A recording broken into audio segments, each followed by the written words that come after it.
예수께서 다시 갈릴리 가나에 이르시니 전에 물로 포도주를 만드신 곳이라. 왕의 신하가 있어 그의 아들이 가버나움에서 병들었더니 그가 예수께서 유대로부터 갈릴리로 오셨다는 것을 듣고 가서 청하되 내려오셔서 내 아들의 병을 고쳐주소서. 하니 그가 거의 죽게 되었습니다. 너희는 표적과 기사를 보지 못하면 도무지 믿지 아니하리라.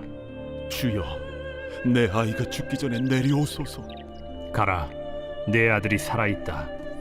그 사람이 예수께서 하신 말씀을 믿고 가더니 내려가는 길에서 그 종들이 오다가 만나서 아이가 살아있다.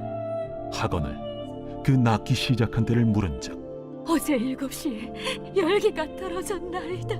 그의 아버지가 예수께서 내 아들이 살아있다 말씀하신 그때인 줄 알고 자기와 그 온 집안이 다 믿으니라. 이것은 예수께서 유대에서 갈릴리로 오신 후에 행하신 두 번째 표적이니라. 오늘 바른 믿음, 바른 신앙이라는 제목을 가지고 하나님의 말씀 듣기 원하는데, 이 하나님의 사람, 하나님의 백성은 어떤 사람이냐? 자기 성장을 이루어가는 사람입니다. 물론 우리가 어린 시절이 있고 좀 미숙한 때가 있어요. 우리 신앙의 세계에서도. 그렇지만 계속해서 우리가 어린아이와 같은 미숙하고 유치한 신앙에 머물러서는 안 된다는 것입니다. 잠깐 우리가 어린아이와 같은 신앙 속에서 미숙함, 유치함이 있을 수는 있지만 우리는 계속해서 자라가야 합니다. 성숙해 가야 합니다. 어린아이의 신앙은 자기의 생각의 틀에 갇혀 있어요. 그 틀을 깨지 못합니다. 그러나 반대로 성숙한 사람은 자기의 사고방식, 자기 틀을 깨고 나오는 사람입니다.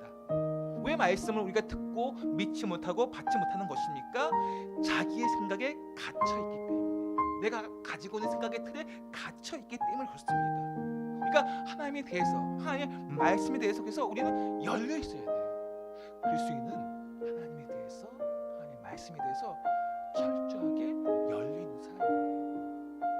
우리가 말씀을 듣고 하나님에 대해서 들을 때 우리의 마음이 열려 있어야 된다는 것입니다. 기도하셔야 돼요. 하나님, 내가 하나님 만나기 원하고 하나님 말씀 듣기 원합니다. 내 마음이 여지게 달라고 기도하셔야 돼요. 우리가 이 자리에 올 때 하나님 한 귀로 듣고 한 귀로 나갈 수가 너무 많이 그렇습니다. 이 분주한 세상 속에서 얼마나 들어야 될 게 많습니까? 그 중에 말씀이 가장 귀함에도 불구하고 그냥 쉽게 듣고 쉽게 흘려버립니다. 그 말씀이 하나님 내 마음에 들려질 수 있도록 기도하셔야 된다는 것입니다. 저와 여러분이 자신의 생각의 틀에 갇혀있지 아니하고 우리의 생각의 틀을 깨서 하나님의 말씀을 들을 수 있는 그러한 믿음으로 자라기를 예수님 축복합니다. 오늘 본문은 이 6월절 동안 예수님께서 예루살렘에 머무셨다가 6월절 이후에 사마리아 가셨다가 다시 갈릴리 가나에 이르셨습니다. 이 가나하면은 물로 포도주를 받는 사건이 기억나실 것입니다. 예수님께서 공생의 첫 번째 하신 표적이에요. 오늘 그 갈릴리 가나에서 이제 예수님께서 두 번째 표적을 행하시는데 어떤 표적입니까? 갈릴리 가나에 머무신다는 소식을 누가 듣냐? 가버나움에 있는 왕의 신하, 그러니까 헤롯 왕의 신하, 군공왕 헤롯 왕의 신하인 그 소식을 듣고 가나로 찾아옵니다. 약 30km 이상의 거리입니다. 그 거리를 급하게 찾아옵니다. 왜 찾아옵니까? 아들이 병에 걸려 죽어가고 있기 때문에 그렇습니다. 그래서 예수님 보자마자 40절 말씀 보시면 내 아들의 병을 고쳐주소서라고 부르짖습니다. 이 아버지의 부르짖음 어떤 부르짖음이겠습니까? 사랑하는 자녀가 고통 가운데 죽음에 이르렀을 때 그 부르짖음 어떤 부르짖음이겠습니까? 아마 지금 아들은 아주 심각한 병에 걸린 것 같습니다. 그래서 지금 예수님께 달려와서 아들을 고쳐달라고 합니다. 근데 예수님께서 어떻게 말씀하실까? 우리 이전에 예수님 하면 사랑하는 이스라엘 백성들에게 다가가서 고쳐주시고 위로해 주셨던 그 예수님을 생각할 수 있을 텐데 오늘 본문에 보시면 그 왕의 신하를 꾸짖고 있다는 거예요. 먼 지방에서 달려와서 정말 아들의 병 때문에 고통하는 그 신하에 대해서 위로해 주고 있는 것이 아니라 꾸짖고 계십니다. 왜 신하를 꾸짖고 있습니까? 48절 한번 보실까요? 우리 함께 시작. 예수께서 이르시되 너희는 표적과 기사를 보지 못하면 도무지 믿지 아니하리라.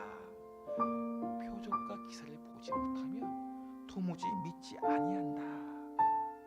너희들의 기적과 이사를 보여주지 않으면 믿으려고 하지 못한다. 이런 말이에요. 수많은 기적과 이적을 보여주셨습니다, 예수님께서. 그러나 그 기적과 이사를 경험했던 사람들은 어디에 있습니까?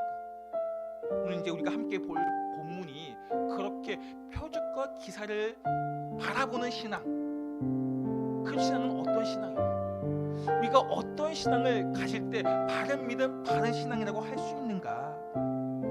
오늘 왕의 신하의 그 믿음은 믿음이라고 할 수 없는 자신의 유익함을 위해서, 물론 아들의 병을 고치는 것은 참 어떻게 보면 간절한 마음입니다.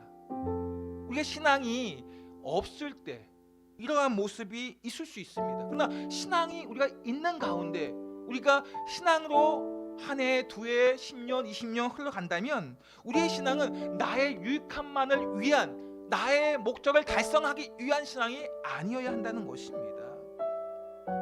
내 목적 달성을 위한 예수님의 필요, 내 목적, 내 소원을 위해서, 내 성공을 위해서, 내 명예를 위해서 예수님 필요합니다. 예수님의 능력이 필요합니다.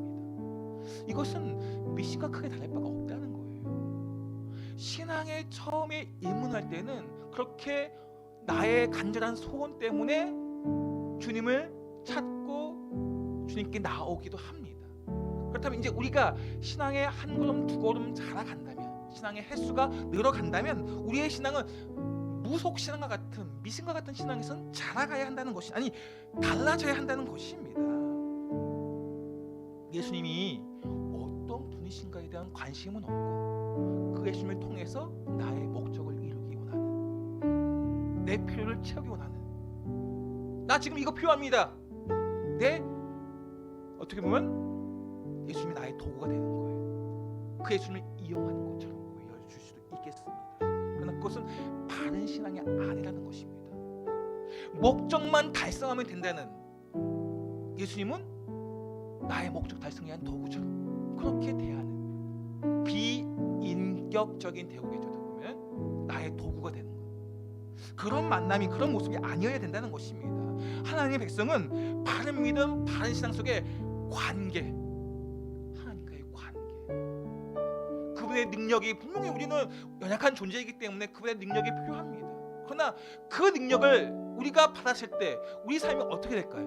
물론 잠깐은 와 대단하다, 내 필요를 채워줬네, 그렇게 반응하면서 뭔가 대단한 것처럼 보이지만 내가 필요한 것을 채워지게 되고 내 병이 고쳐지게 되면 그 이후에 시간이 지나면 어떻게 될까요?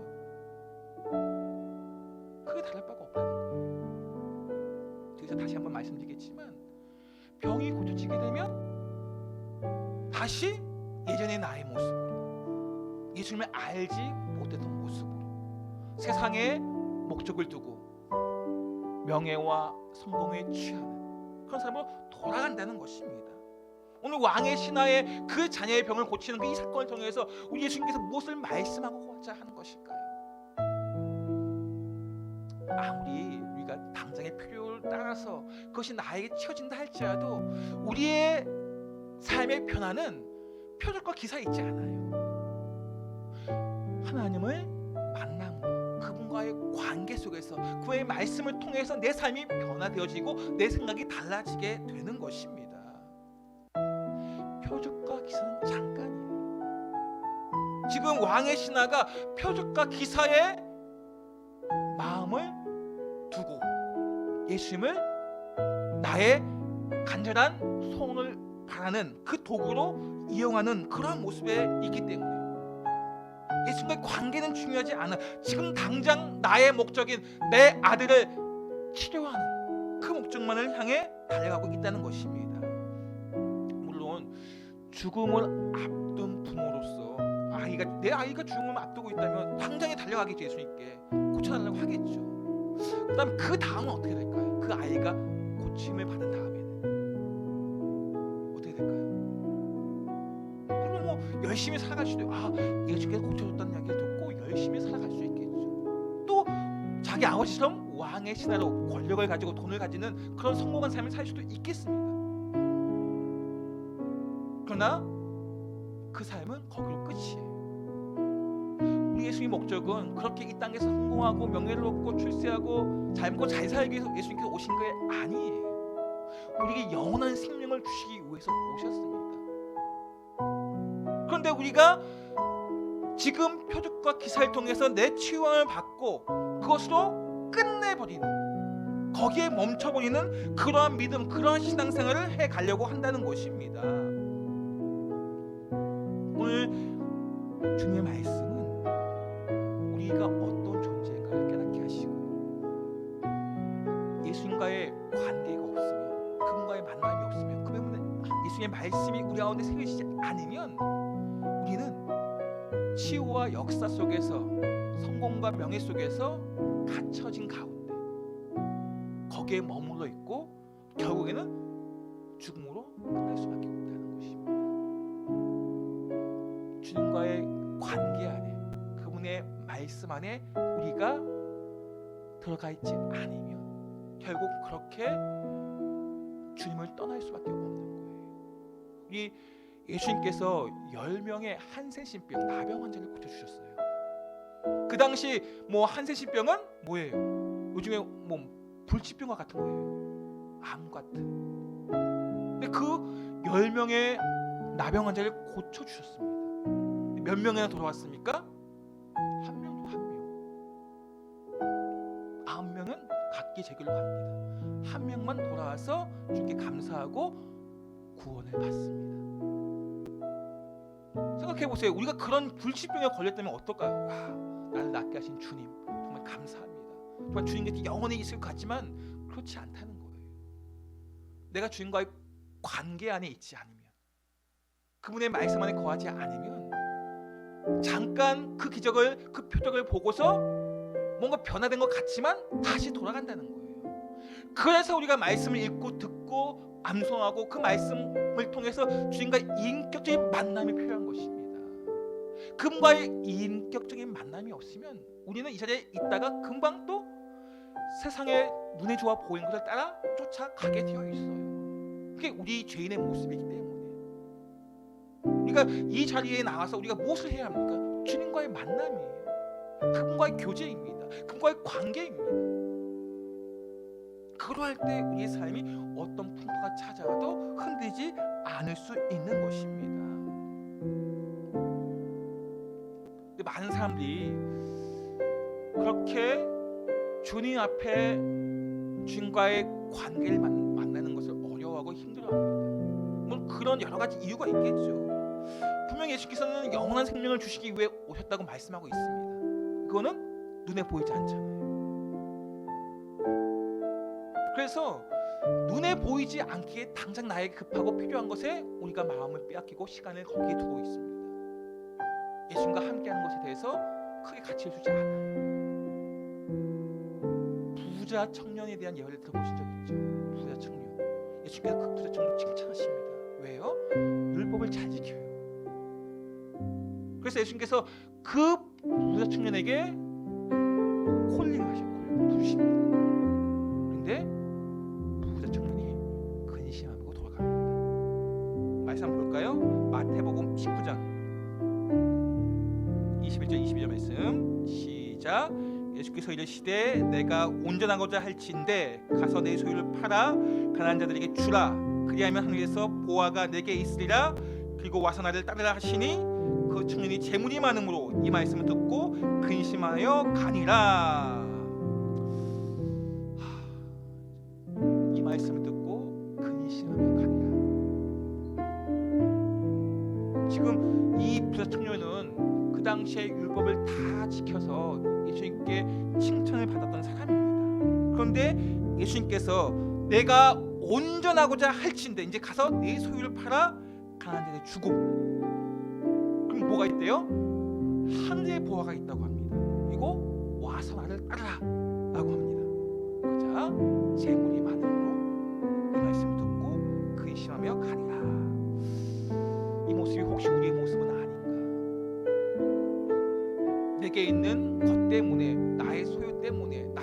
때문에, 나의 필요 때문에 우리가 이것을 가지고 이것을 얻기 위해서 예수님에 대한 필요를 느끼지만 예수님을 뒤따라가지는 않는다는 거예요. 10명의 나병 환자가 고침을 받지만 하나님 나라 눈에 보이지 않아요. 지금 하늘의 보아 눈에 보이지 않아요. 지금 가장 필요한 건, 나에게 필요한 건 뭐예요? 내가 먹을 것? 내가 필요한 것? 아마 나병 환자들도 그런 필요가 있잖아요. 진짜 내가 일을 해야 되고 뭐 그런 필요가 있을 것입니다. 그런 필요로 말미암아 예수님을 따르지 않습니다. 오늘 부자층도 마찬가지예요. 눈에 보이지 않는 것은 자신에게 크게 가치가 피부로 다가오지 않아요. 그래서 그렇잖아. 눈에 보이지 않으니까 뒤로 내 우선순위에 뒤로 밀려 있습니다. 하나님의 나라, 귀한 건 알고 있음에도 불구하고 내 생활 속에 나가보면 그 하나님 나라는 잘 보이지 않아요. 이 교회 문밖을 나가서 하나님 나라가 보입니까? 하늘의 보화가 보입니까? 그러면 우리 삶은 달라져요. 잘 보이지 않거든요. 목사도 마찬가지고, 장로도 마찬가지고, 직분자도 마찬가지예요. 내 삶의 현장 속에서 하나님의 나라와 그 하늘의 보화를 우리가 날마다 기억하고 내 마음에 새기고 있다면 내 삶의 가치는 분명히 달라지고 내 삶은 변화되어집니다. 오늘 그것을 말씀하고 있어요. 근데 우리가 그렇게 살지 못하기 때문에 우리 부자처럼 뭐예요? 근심하며 돌아가는 것. 하나님께서 주님께 콜링을 지금 부르시지만 내가 주님 따라갈 수가 없습니다. 내가 소도 사야 되고 장가도 가야 되고 할 것이 너무 많네요. 이렇게 주님을 따라가지 못하고 근심하며 살아간다는 것입니다. 당장 눈에 좋아 보이는 것을 얻기 위해서 영원히 사는 것, 그것은 마치 허황된 것처럼 들리기도 합니다. 그러나 우리가 이 세상의 목적만을 얻고자 우리가 살아간다면, 내가 이 세상의 필요를 찾아서 우리의 시간과 물질을 드린다면 주님과의 관계에서는 깊어질 수가 없어요. 바른 믿음, 바른 신앙으로 살아갈 수가 없습니다. 우리가 우리의 시간과 물질을 하나님과의 만남을 위해 드려야 돼요. 그래야지만이 주님과 관계가 깊어질 수가 있어요. 우리가 이 시간에 구별하여 드려서 이 자리에 나온 것처럼 우리가 또 이 교회 문과를 나가서도 마찬가지예요. 주님과의 만남을 위해서 우리 시간과 물질을 드리셔야 돼요. 그러할 때 관계가 깊어지고 우리의 믿음이 성숙해지고 우리가 바른 신앙이 될 수 있는 것입니다. 이 자리에 앉아 있는 거 끝났다고 생각하시면 안 돼요. 이 문 밖을 나가서도 주님을 기억하셔야 되고 그의 말씀을 내가 듣고 읽고 하셔야지만이 그분과 뭐가 관계가 이루어지는 거예요. 내가 생각하고 내가 주님께 기도하고 말씀 읽으면서 생각을 할 때 우리의 생각의 틀이 깨어지게 되고 주의 뜻을 바라보게 되는 것입니다. 주님께서 많은 사람들을 치료해 주시고 표적과 기사를 보여주셨지만 많은 사람들이 주님의 뒤를 따르지 않았습니다. 죽은 자를 살리고 불치병을 치유해 주셨지만 많은 사람들이 뒤따라오지 않았습니다. 생각해 보세요. 죽은 자를 살리는 것, 병들을 고치는 것, 전능하신 하나님의 입장에서는 아무것도 아니잖아요. 말씀으로 고칠 수 있어요. 아니, 하나님은 다양한 방법으로 고치십니다. 이렇게 말씀으로 고치시기도 하지만 침을 발라서 흙에 입게어서 눈에 바르니까 눈이 보여지기도 합니다. 옷깃만 씻어서 지나갈 때 여인이 낫기도 합니다. 다양한 방법으로 고쳐주셔요. 내가 생각한 방법이 아닐 수가 있어요. 이걸 기억하셔야 돼요. 주님의 뜻은 우리가 생각하는 방법 이상입니다. 그것을 기억할 때 지금 내가 묶여있는 것처럼 보여도 낙심하지 않을 수 있습니다. 내 생각의 틀을 깨셔야 돼요. 주의 뜻은 우리의 생각의 틀을 깰 때 주님의 말씀이 내 마음에 보여집니다. 그렇지 않으면 내 생각에 갇혀서 내가 생각하는 방법으로 이렇게 이루어주셔야 됩니다. 이렇게 하셔야 됩니다. 이건 미신이라니까요. 미신. 우리는 모든 상황 속에서 주님의 뜻이 무엇인가를 분별하셔야 돼요. 지금 나의 이런 어렵고 힘든 상황이 있으면 거기에도 주님의 뜻이 있어요. 그 상황 속에 하나님께서 어떻게 우리의 길을 인도해 가시는가, 그것을 기도하시면서 그 길을 보여달라고 하시면서 주의 뜻대로 살게 달라고 기도하셔야 돼요. 지금 당장 이거 필요합니다. 그거 이루어 주셔야 돼요. 그건 처음 신앙, 처음 우리가 믿음 생활할 때는 그렇게 기도할 수 있습니다. 우리는 이제 1년, 2년, 10년, 20년 신앙생활에 연수가 차였잖아요. 직분이 있잖아요. 그러면 바른 믿음, 바른 신앙생활을 하셔야 돼요. 오늘 예수님과 함께 살았던 갈릴리 사람들의 그 모습이 어떤가?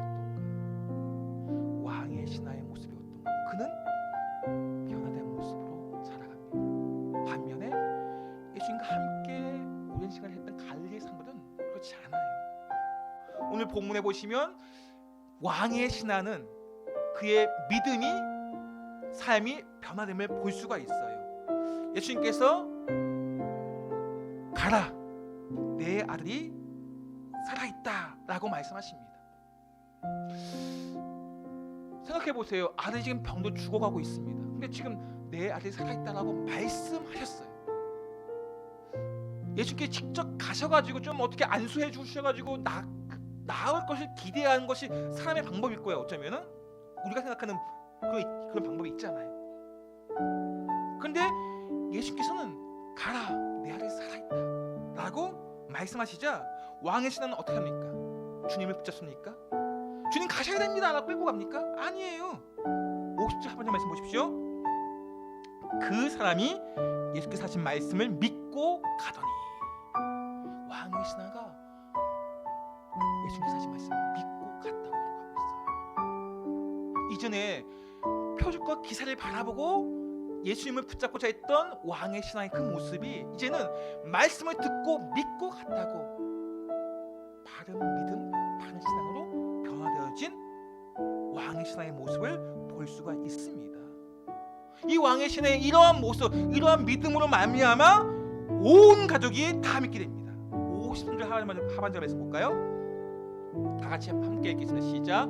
그의 아버지가 예수께서 내 아들이 살아있다 말씀하신 그때인 줄 알고 자기와 그 온 집이 다 믿으니라. 아멘. 이러한 왕의 신앙의 바른 믿음을 통해서 온 집안이 다 믿는다는 걸 있습니다. 주 예수를 믿으라, 그의 너와 내 집이 얻으리라. 이 말씀 우리가 잘 알고 있는 말씀이잖아요. 주 예수를 그 믿는 그 믿음, 그 바른 믿음 가운데 우리가 있을 때 온 집이 다 믿게 되는 거예요. 내가 유치한 믿음 속에 있는데 온 집안이 믿는 게 아니고 주 예수를 바르게 믿을 때 그래 너와 내 집이 구원을 얻게 된다고 주신 말씀이 오늘 이 왕의 신하의 그 가정에 이루어졌습니다.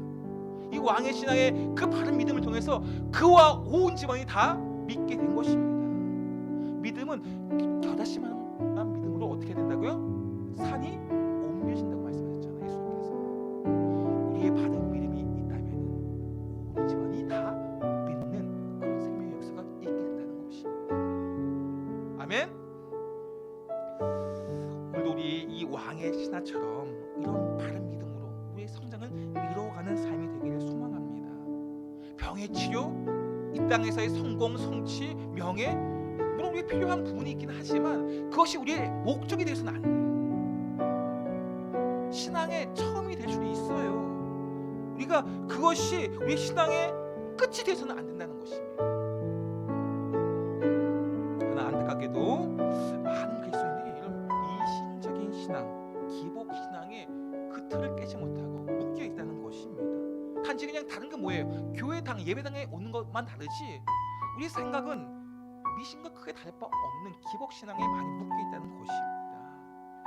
우리는 이러한 나의 생각에 틀에 갇혀 있는 기복 신앙, 미신적인 신앙에서 변화되어져 바른 믿음, 바른 신앙으로 자라가야 한다는 것입니다. 주님이 우리의 삶의 목적이요 소망이 되어야 되고 그럴 때 우리의 믿음이 성숙해지게 되는 것입니다. 이런 왕의 신앙의 믿음과 달리 갈릴리 사람들, 예수님과 함께 했던 사람들, 어쩌면 우리 모습이 그럴지 모르겠어요. 우리가 늘 교회에 익숙해져 가고 여기서 자라왔기 때문에 우리의 믿음에 대한 점검이 잘 되지 않고 있지는 않는가. 교회 문화에 익숙해져 있고 교회 부모님에서 교회 다니니까 우리 자녀들도 있지만 그런 부분에 대해서 우리가 점검해 봐야겠고, 우리가 바른 믿음 바른 신앙으로 우리의 자녀들이 우리가 그러한 모습으로 변화되어야 하는 그러한 소망이 있어야겠다. 갈릴리 사람들 어떻습니까? 그들은 어떠한 모습으로, 분명히 말씀 보시면 예수님을 영접한다는 표현을 씁니다. 45절 말씀 보십시오. 시작. 갈릴리에 이르심에 갈릴리들이 그를 영접하니. 와, 이 말씀 보면은 갈릴리들이 예수님을 영접하는구나. 이제 이 갈릴리들이 예수님을 잘 믿겠구나라고 생각할 수도 있지만 그렇지 않다는 거예요. 그 뒤에 말씀, 그 앞에 말씀 보시면 예수님께서 이 갈릴리에 대해서 어떻게 생각하고 있는가? 44절 말씀 보십시오. 시작. 친히 증언하시기를 선지자가 고향에서는 높임을 받지 못한다 하시고. 예, 어떻게 생각하고 있습니까? 갈릴리 사람들이 그들을 영접하고 있지만 정말 그들의 마음은 영접한 것이 아니에요. 예수님은 그들의 마음을 알고 계셔요. 그들이 나를, 예수님을 높이고 있지 않다는 것을 알고 계시고 있습니다. 왜 그럴까요? 갈릴리들이 뭘 어떻게 해서 영접했습니까? 표적과 기사를 보고 영접한 거예요. 말씀 45절 말씀 다시 한번 볼까요? 시작. 갈릴리에 이르심에 갈릴리들이 그를 영접하니 이는 자기들도 영들에 갔다가 예수께서 명절 중 예루살렘에서 하신 모든 일을 보았음이더라. 예수님을 영접한 것은 예루살렘 행한 모든 기적과 이사를 보고서 우리도 예수님을 우리 마을에 오셔서 많은 기적과 이사를 행하고자 하는, 자신의 유익함을 위한, 자신의 표를 위한 그런 목적을 가지고 예수님을 영접한 것입니다. 예수님께서 하나님의 아들이고 진리이시고 구원자이신 것을, 메시아심을 알고 영접한 게 아니라 표적과 기사를 보고 그분 행하신 능력을 보고 예수님을 영접한 것입니다. 자신의 유익함을 위해서 예수님을 이용하고자 갈릴리들은 예수님을 영접한 것입니다. 그래서 예수님께서 그들을 책망하시고 이들의 마음을 지금 보여주고 계신 것입니다. 예수님 영접한다고 해서, 말로 믿는다고 해서 바른 믿음 바른 신앙이 아니에요. 우리는 다시 한번 우리의 믿음, 우리의 신앙을 돌아보셔야 돼요. 그리고 하나님, 바른 믿음 바른 신앙으로 우리가 우리의 생각을 깨고 영적으로 성장하기를 원합니다 라고 기도하셔야 된다는 것입니다. 제 말씀을 정리합니다. 예수님은 우리의 믿음과 신앙생활의 본질이 어디에 있는가? 이 말씀을 통해서 우리의 믿음과 신앙생활의 본질은 치유에 있지 않아요. 나의 성공에 있지 않습니다. 나의 명예에 있지 않아요. 우리의 믿음과 신앙의 본질이 무엇입니까? 예수님은 나의 구원자로, 나의 삶의 목적으로 여기는, 물론 우리가 다니엘처럼, 아브라함처럼, 욥처럼 예수님을 우리가 믿는 가운데 부유함도 있을 수 있고 명예도 있을 수 있고 성공할 수도 있어요. 그것이 우리의 목적이 되어서는 안 되고, 어떤 상황에 놓여 있든지 어떤 삶의 결과가 나에 나타나든지 예수님만이 우리의 삶의 목적이 되고 소망이 되어 그 하나님을 의지하고 신뢰하고자 하는 그런 결단이, 그런 고백이 있을 때 우리의 바른 믿음과 바른 신앙을 통해서 우리 삶이 변화되어지는 것입니다. 우리 하나님은 온 우주를 창조하신 하나님이십니다. 그리고 우리에게 영원한 생명을 주기 원하시는 주님이십니다. 그렇기 때문에 우리가 바른 믿음 속에서 바른 신앙생활을 해나가는 것은 너무나도 당연한 것입니다. 육신뿐만이 아니라 우리 영혼을 치료하시고 회복시켜주시고 구원하기 원하시는 주의 음성을 듣고 이 땅에 오신 그 이유에 대해서 우리가 마음의 신비에 새기면서 이제 우리가 결단하실 때, 하나님, 내가 어떤 상황에 놓여있든지 간에 우리의 삶의 목적과 이유가 이 땅에서 성공이나 명예나 다른 어떤 결과물을 얻고자 함이 아니라 주님이 나의 삶의 목적이고 나의 소망이 되십니다. 주의 말씀하시면 내가 믿겠습니다. 왕의 신앙, 그 믿음의 고백이 우리의 고백이 되길 원합니다. 오직 예수님만을 우리의 삶의 목적으로 삼으시고 주의 뜻을 분별하여 그 뜻에 순종하는, 그래서 우리의 신앙이, 우리의 믿음이 성숙해지기를 예수님 이름으로 축원드립니다.